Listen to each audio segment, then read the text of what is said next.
निषेचन क्रिया को पढ़ते हैं। ठीक है, बैठ जा, तू बैठ कर आराम से देखना चाहिए। मनुष्य में निषेचन के बारे में हम लोग जानते हैं। हम लोग पढ़े हैं कि मनुष्य में जो निषेचन क्रिया होती है दो नर और नारी के मिलने से पूरी होती है ना। नर और नारी से मिलने से होती है। नारी से आपको क्या प्राप्त होता है? नारी से आपको प्राप्त होता है अंडाणु और पुरुष से प्राप्त होता है शुक्राणु। देखिए, सबसे पहले आप देखिए कि जब पुरुष और स्त्री की बात करते हैं तो इसमें हमको क्या समझना है, इस पर हमको देखना होगा। अगर पुरुष में शुक्राणु है तो उसको युग्मक कहेंगे, और स्त्री में अंडाणु है तो उसको भी क्या बोलेंगे? युग्मक ही बोलेंगे, क्योंकि वो एक लिंगी है। क्या है? एक लिंगी, उभयलिंगी नहीं है, क्योंकि एक औरत अपने आप से शिशु को जन्म नहीं दे सकती है ना। उसको नर और नारी को क्या करना होगा? मिलना। तो जो स्त्री का अंडाणु होता है तो उसको हम युग्मक बोलेंगे। आई विल कॉल दैट युग्मक। क्या बोलेंगे? युग्मक। जब अपने आप में रहेगा तो हम उसे क्या बोलेंगे? युग्मक। पुरुष में शुक्राणु रहेगा तो उसको हम लोग क्या बोलेंगे? युग्मक। लेकिन अब यहां पर समझिए, एक स्त्री के और एक पुरुष के, स्त्री के अंडाणु क्या? अंडाणु, और पुरुष के क्या? शुक्राणु। समझिएगा, सबसे मस्त समझिएगा। अंडाणु और शुक्राणु अपने अपने रूप में है तो इसको क्या बोलेंगे? क्या बोलेंगे बताए ना अभी? क्या बोलेंगे? सही बोले बच्चे? क्या बोलेंगे? और जब ये दोनों आपस में मिल जाएंगे तो हम इसको बोलेंगे युग्मनज। युग्मनज। क्या बोलेंगे? युग्मनज। जब अंडाणु और शुक्राणु मिलेंगे तो हम इसको क्या बोलेंगे? युग्मनज। तो हम यहां पर समझेंगे पहले परागण। अब हम मनुष्य में थोड़ा एग्जाम्पल दिए थे, मेरा वो काम था वहां पर खींच कर लाएंगे पुष्प में, क्योंकि पुष्प जिस तरह से हमारे जैसे नर और जैसे जीव जंतुओं में निषेचन क्रिया होती है, जिसके उपरांत एक शिशु का जन्म। तो शिशु के जन्म से पहले जितनी भी घटनाएं घटती है हम उस पर फोकस करेंगे। सेम जितने भी पेड़ पौधे हैं, पुष्प हैं, फूल हैं, जितने भी, उनमें भी निषेचन क्रिया होती है। तो इसको समझते हैं। सबसे पहले मेरा टॉपिक रहेगा परागण। सर परागण क्या होता है ना? तो देखिए, जब कोई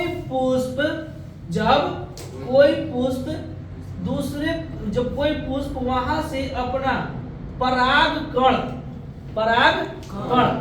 परागकण लेकर वर्तिका तक जाता है। कहाँ जाता है? वर्तिका तक। उससे हम लोग क्या बोलते हैं? परागण। क्या बोलते हैं? परागण बोलते हैं। जब कोई परागकण क्या है? तो परागकण ये, जैसे कि मान लीजिए कि ये आपका हो गया है ना। देखते हैं ना, छोटे छोटे जीव होते हैं, पक्षी होती है, कीट होते हैं, फौरे होते हैं, तितली होती है, वो सब क्या करते हैं? इस पर बैठते हैं ना। तब कहेंगे सर ये कैसे उड़ के वहां पर जाते हैं? जैसा डियर स्टूडेंट्स, बात ये है कि जो पुष्पों में क्या होता है? जनन की प्रक्रिया होती है। तो ये जनन की प्रक्रिया ये अपने आप नहीं होती है, किसी न किसी माध्यम से होती है। हवा के माध्यम से, या कोई पक्षी पशु के माध्यम से। देखते हैं कि बहुत सारे हिरण हो गया, फूल को भी खाते हैं, छोटे छोटे पक्षी, पशु, हाथी वगैरह सब खाते हैं ना, तोड़ तोड़ कर सूर से। तो यहाँ पर जो पक्षी या कीट जो भी बैठते हैं तो ये खाते हैं तो इनके मुंह में क्या होता है? परागकण लग जाता है। क्या लग जाता है? परागकण लग जाता है। और जो परागकण लगता है यही अब पक्षी या कोई कीट उड़कर दूसरे पुष्प पर चले जाते हैं तो उनके मुंह में जो परागकण लगा होता है तो वो क्या होता है? वो शुक्राणु होता है। क्या होता है? तो ये क्या होता है? ये जाकर वर्तिकाग्र पर क्या होते हैं? बैठ जाते हैं। क्या होते हैं? बैठ जाते हैं। वर्तिकाग्र पर बैठ जाते हैं तो इसे हम बोलते हैं परागण। क्या बोलते हैं? ये वो समझ गए परागण। अब यही परागण के द्वारा ही क्या होते हैं? धीरे धीरे वर्तिका से होते हुए अपने आते हैं अंडाशय में। क्या होते हैं? अंडाशय में। परागकण और परागण आप लोग समझ गए। अब हम समझते हैं पर परागण क्या होता है। पर परागण देखिए इसको भी समझिए। जैसे कि अब परागण तो हम समझ गए, लेकिन परागण दो तरीका से होता है। एक होता है स्वपरागण, एक होता है पर परागण। कौन कौन होता है? स्वपरागण और पर परागण होता है ना। अब यहाँ पर हमको समझना है कि सर स्वपरागण क्या होता है।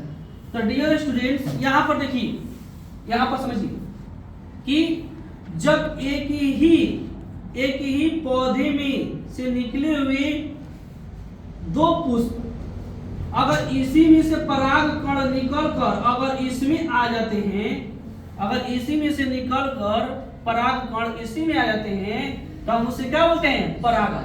क्या बोलते हैं? तो ये अपने ही में क्या कर लिए? निषेचन, अपने ही में आ गए। ये स्व यानी कि अपने ही में आ गए। तो जब अपने में ही आ जाते हैं तो इसको हम लोग बोलते हैं क्या? स्वपरागण। क्या बोलते हैं? अब मान लीजिए कि अब ये पुष्प है तो ये पुष्प किस पे आ गया? अब आ गया इसमें। क्या आ गया? दूसरे फूल में आ गया। तो जब इसमें का परागकण, इसमें से परागकण जब उड़ कर यहाँ पर किसी भी माध्यम से, किसी भी पक्षी, किसी भी कीट या हवा या कोई जंतु के द्वारा जब दूसरे पुष्प के पराग कहाँ? वर्तिकाग्र पर। वर्तिकाग्र कहाँ होता है? ऊपर वाले भाग को हम बोलते हैं वर्तिकाग्र। ये ऊपर वाले भाग को क्या बोलते हैं? वर्तिकाग्र। तो यहाँ से परागकण वर्तिकाग्र तक पहुंच जाता है दूसरे फूल में तो हम उसे क्या बोलते हैं? उसे बोलते हैं पर परागण। बोल दो जी। हम उसे बोलते हैं पर परागण। क्या बोले कि जब एक ही पुष्प में से दूसरे, अब एक ही पुष्प में से परागकण निकलकर खुद अपने ही में क्या करते हैं? आकर ऊपर यानी वर्तिका तक पहुंच जाते हैं तो हम उसे स्वपरागण बोलते हैं और अपने ही से क्या करते हैं? निषेचन क्रिया प्रारंभ कर देते हैं। कहां तक पहुंचकर? अंडाणु तक, यानी बीजांड तक, अंडाणु तक पहुंचकर। ठीक है, अंडाणु तक पहुंचते हैं अपने आप में क्या बनते हैं? फल बनने लगते हैं। जब अब नर युग्मक और मादा युग्मक मिल जाते हैं तो क्या बनेगा? फल बनेगा। फल से ही तो फूल बनेगा, तो फल बनता है। तब यहाँ पर अपना विकास खुद कर लेते हैं। लेकिन अब यहाँ से निकल कर दूसरे पर जाते हैं, यहाँ से निकल कर किसी न किसी माध्यम से दूसरे पुष्प पर चले जाते हैं। तब यहाँ भी क्या होगा? यहाँ भी क्या होगा? निषेचन क्रिया होगा परागण के लिए। तो जब दूसरे पर चले जाते हैं तो इसको हम बोलते हैं पर परागण। क्या बोलते हैं? पर परागण। कभी कभी विवाह शादी होता है तो देखते हैं ना, गन्ना मतलब क्या होता है कि एक नहीं मिलना चाहिए। क्या एक नहीं मिलना चाहिए? जन्म ये तो कुंडली मिलता है ना उन लोगों की, एक ही चीज की जो आपस में मिल रहा है, क्या मिलता है? जैसे कि कश्यप ऋषि का है ना, उसका हाँ गोत्र बोलते हैं, है ना, गोत्र बोलते हैं। याद आ गया? अगर लड़का और लड़की का गोत्र मिलता है ना तो वहां पर शादी नहीं होता है। नहीं होता है ना, नहीं होता है। तो गोत्र मिलता है तो नहीं होता है, तो अलग अलग गोत्र से शादी होता है। यहाँ पर देखिए, यहाँ पर क्या है? ये एक ही गोत्र के हो गए ना, एक ही गोत्र के होते हैं तो ये फूल निकलता है इसमें तो छितराया हुआ निकलता है। क्या होता है? छितराया हुआ निकलता है। लेकिन यहाँ पर देखिए, यहाँ पर क्या होता है? जब पुष्प से दूसरे पुष्प में जाता है, यानी कि एक गोत्र दूसरे गोत्र से मिलता है, तो इसका मतलब जो लड़का जन्म भी लेता है तो क्या होता है? बहुत टैलेंटेड जन्म लेता है। कहने का मतलब ये होता है बहुत तेज, ब्रिलियंट होता है। कहने का मतलब कि दूसरे गोत्र का मतलब एक ही कास्ट में का दूसरे गोत्र का और ये अपने गोत्र का। तो समझिए कि जब दोनों मिल जाता है तो यहाँ पर लड़का चाहे लड़की जो भी होती है एक इंटेलिजेंट रहता है। और देखिए कभी कभी क्या होता है, कभी कभी फूल देखते हैं ना कि वो फूल गेंदा का फूल हो चाहे कोई फूल होता है तो छितराया हुआ फैला हुआ रहता है, और एगो फूल कभी क्या होता है सुंदर सुंदर टाइट रहता है।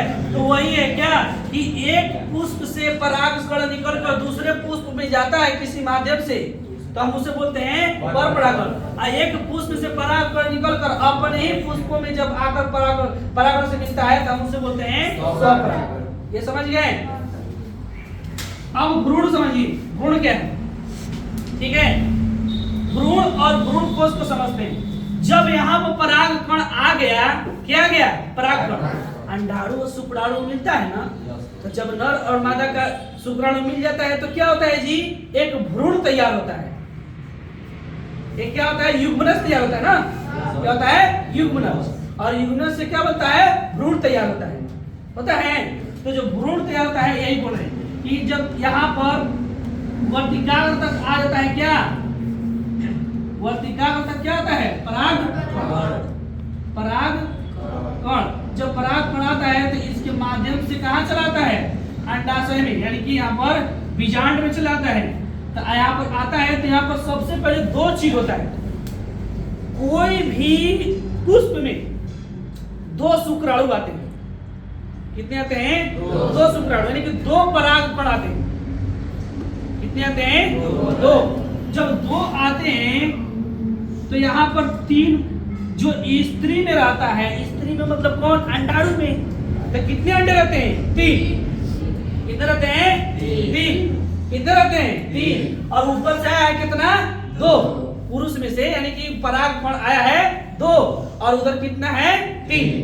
तो यही एक जो है एक मिल जाता है, तो ये वो देखो आपस में मिल गया ना, तो ये मिल गया तो हम इसे बोलते हैं क्या? इसे हम बोलते हैं भ्रूण बोलते हैं। इसे क्या बोलते हैं? भ्रूण बोलते हैं। मतलब कि ये अपना गर्भ एक तैयार कर लिया। क्या कर लिया? तैयार कर लिया। तो अब देखिए यहाँ पर जब दो शुक्राणु आए थे, दो शुक्राणु कहने का मतलब मनुष्य भी चले जाइए, और मनुष्य से रिलेट करिए परागकण। शुक्राणु मतलब परागकण। जब परागकण दो आए थे, दो परागकण आए थे, तो एक परागकण किससे मिल गया? अंडाणु से। एक शुक्राणु मिल गया अंडाणु से, तो अपना बना दिया, तो क्या हो गया? वो भ्रूण। और वो भ्रूण क्या हो गया? एक तरह से नया फल, यानी कि शिशु, बच्चा हो गया, है ना, बच्चे का रूप हुआ। अब कहेंगे कि सर भ्रूण कोश क्या है? अब देखिए जब बाकी एक बचा था तो एक बाकी और 2 बचा है, तो इससे जाकर क्या करता है? मिल जाता है। एक जो बचा है परागकण और बाकी जो स्त्री में 2 बचा था, है ना, स्त्री के सर में, तो वो मिलकर क्या बन जाता है? भ्रूण कोश बन जाता है। क्या बन जाता है? भ्रूण कोश। मतलब एगो मिलकर बन गया, है ना, और फिर एगो किससे मिल गया? 3 से मिलकर क्या बन गया? ये बन गया भ्रूण कोश। क्या बन गया? भ्रूण कोश। ये क्या बन गया? भ्रूण। अब बताइए जन्म तक किसी एक ही का होगा, तो इसको खाना कैसे होता है? देखते हैं कि जब माँ के गर्भ में एक बच्चा जब आ जाता है तो उसे खाना चाहिए ना, तो खाना कैसे खाता है? खाना कैसे खाते हैं? जब माँ खाती है तब, है ना, माँ खाती है तो भी खाता है। तो वही बात है कि अब इसको खाना खिलाने का काम कौन करता है? भ्रूण कोश। किसको? भ्रूण को। किसको? भ्रूण को। यही भ्रूण कोश को खाना खिलाने का काम कौन करता है? भ्रूण कोश। किसको? भ्रूण को। समझ गए? तब जाकर ये बड़ा होता है और धीरे धीरे फल के रूप में होता है, और फल से अब फूल बन जाता। समझ गए? यहाँ तक अब समझ गए परागण? परागण समझ गए? परागण क्या है? जब किसी फूल से परागकण, तो आपको बता दिए कि किसी भी पुष्प के ऊपर जो रहता है वो परागकण होता है ना। परागकण इसके एग्जाम्पल के रूप में हम आपको दिखा देते हैं। देखिए यहाँ पर 2 पुष्प हैं। सबसे पहले आप लोग इसको देखिए, नोटिस कर पाएंगे आप। ये देखिए सबसे ऊपर वाला है ना, सबसे ऊपर वाले भाग को आप देख पा रहे हैं, तो सबसे ऊपर वाले भाग को क्या बोलते हैं? वर्तिकाग्र। क्या बोलते हैं? वर्तिकाग्र बोलते हैं। डियर स्टूडेंट्स, यहीं से आपको परागकण निकलकर कहाँ मिल जाता है? वर्तिकाग्र पर। यहीं पर क्या बैठते हैं? छोटे छोटे कीट बैठते हैं। और बैठकर यहाँ से उड़कर यहाँ पर बैठ जाते हैं और यहाँ से पराग कण को लिया कर यहाँ पर क्या करते हैं, छोड़ते नहीं है, वो अपना काम करते हैं। क्या करने का, अपना मद चाहे जो भी कुछ उससे प्राप्त होता है वो, लेकिन यहाँ पर वो रह जाता है पराग कण। तो पराग कण रह जाता है तो क्या होता है, परागण की क्रिया शुरू होती है। अब देखिए यहाँ पर जब आता है तो इसके अंदर होते हुए कहाँ चले जाते हैं, कहाँ चले जाते हैं, पुष्पासन में। पुष्पासन मतलब बीजांड में, और बीजांड में कितने कण आते हैं, दो। कितने पराग कण आते हैं, दो आते हैं। तो एक मिलकर क्या बनता है, भ्रूण, और बाकी एक दूसरे से मिलकर क्या बनते हैं, भ्रूण को खाना कौन खिलाता है, भ्रूण को खाना कौन खिलाता है, भ्रूण कोश कब बनता है, जब दो से क्या, जब दो स्त्री केसर के अंडाणु से एक पुष्पासन से यानी कि मिलकर एक क्या बनाता है, मिलता है तो बनता है क्या, भ्रूण कोश। मतलब कि जब आता है एक पराग, दो पराग कण, तो एक पराग अंडाणु से मिलता है तो बनता है भ्रूण, और बाकी एक पराग कण आकर मिलता है किससे, दो और अन्य अंडाणु से, तो फिर बनता है भ्रूण कोश, है ना। अब समझ गए। तब जाकर देखिए धीरे धीरे जाकर आपको फल का निर्माण होता है अंदर। ये देखते ना, ये पूरा इस तरह से रहता है ना, इस तरह से अंदर से रहता है। ये इतना जल्दी नहीं होगा, अंदर से रहता है, पूरा पैक रहता है।